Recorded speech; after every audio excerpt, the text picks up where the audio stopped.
அனைவருக்கும் வணக்கம். இது பிரம்மா விஷ்ணு சிவன் யூடியூப் சேனல்.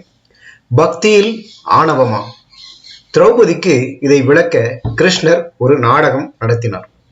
கடவுள் மீது பக்தி வைப்பது என்பது அனைவருக்கும் பொதுவானது. அதில் உயர்ந்தவர்கள் தாழ்ந்தவர்கள் என்ற பேதம் இல்லை. நான் மட்டுமே கடவுள் மீது அதீத பக்தி வைத்திருக்கிறேன் என்ற ஆணவம் எப்போதும் யாருக்கும் இருக்கவே கூடாது. அந்த எண்ணம் இருந்துவிட்டால் அது உண்மையான பக்தி இல்லை. இதை உணர்த்தும் வகையில் ஸ்ரீ கிருஷ்ண பகவான் நடத்திய திருவிளையாடல் ஒன்று உள்ளது. அதை பார்க்கலாம். பஞ்ச பாண்டவர்களின் மனைவியான திரௌபதிக்கு இந்த உலகத்திலேயே கிருஷ்ணர் மீது அதீத பக்தி வைத்திருப்பது தான் மட்டும்தான் என்ற ஆணவம் இருந்தது. ஆனால் பக்தியில் ஆணவம் இருக்கக்கூடாது என்பதை திரௌபதிக்கு உணர்த்த நினைத்தார் ஸ்ரீகிருஷ்ணர். பாண்டவர்களின் வனவாசத்தின் போது காட்டில் குடிலில் வாழ்ந்து கொண்டிருந்தார்கள். அங்கே திரௌபதியை காண கிருஷ்ணர் வருகிறார். கிருஷ்ணரை பார்த்ததும் திரௌபதிக்கு மிகவும் சந்தோஷம். தன்னை பார்ப்பதற்காக கிருஷ்ணர் இவ்வளவு தூரம் நடந்தே வந்திருக்கிறார் என்று நினைத்து கொண்டாள்.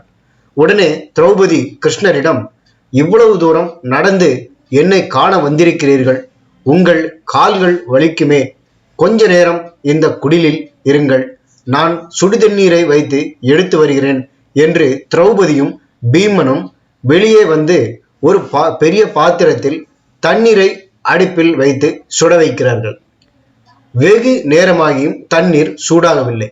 உடனே கிருஷ்ணர் அந்த இடத்திற்கே வந்து வெந்நீர் தயாராகிவிட்டதா என்று கேட்கிறார். உடனே திரௌபதி கிருஷ்ணரிடம், இவ்வளவு நேரமாகியும் தண்ணீர் சூடு ஆக மாட்டேங்கிறது, என்னவென்று புரியவில்லை என்று சொல்கிறார். உடனே கிருஷ்ணர் பீமனிடம், அந்த பாத்திரத்தில் இருக்கும் நீரை கீழே ஊற்று என்று கூறுகிறார். பீமனும் அவ்வாறே செய்கிறார். அப்போது அந்த பாத்திரத்தில் இருந்து ஒரு தவளை குதித்து தப்பித்து ஓடுகிறது. அப்போது கிருஷ்ணர் கூறுகிறார், இவ்வளவு நேரம் இந்த தவளை தான் இறக்கக்கூடாது என்று என்னை நோக்கி பிரார்த்தனை செய்து கொண்டிருந்தது. என்னை பிரார்த்தனை செய்பவர்களை காப்பாற்ற வேண்டியது என்னுடைய பொறுப்பு அல்லவா? அதனால்தான் இவ்வளவு நேரம் தண்ணீர் சூடாகாமல் இருந்தது என்று கூறுகிறார். அப்போதுதான் திரௌபதி நினைத்து பார்க்கிறார், ஒரு தவளையின் பக்திக்கும் எவ்வளவு தூரம் வலிமை இருக்கிறது. இவ்வளவு நாளாக நான் தான் கிருஷ்ணரின் மீது அதீத பக்தி வைத்திருப்பதாக ஆணவத்திலிருந்து விட்டதாக நினைத்து பார்க்கிறார்.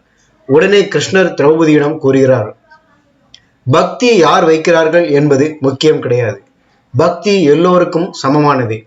பக்தியில் ஆணவம் இருக்கக்கூடாது. தன்னால் ஆவது ஒன்றுமில்லை, எல்லாம் அவன் செயல் என்று பூரண சரணாகதி, பூரண நம்பிக்கையே உண்மையான பக்தியாகும் என்று எடுத்து கூறுகிறார் கிருஷ்ண பகவான். இதே போல பகவான் விஷ்ணுவிடம் தன்னை விட பக்தி செலுத்துபவர்கள் யாருமில்லை என்று நினைத்து கொண்டிருந்தவர்கள் நாரதர்.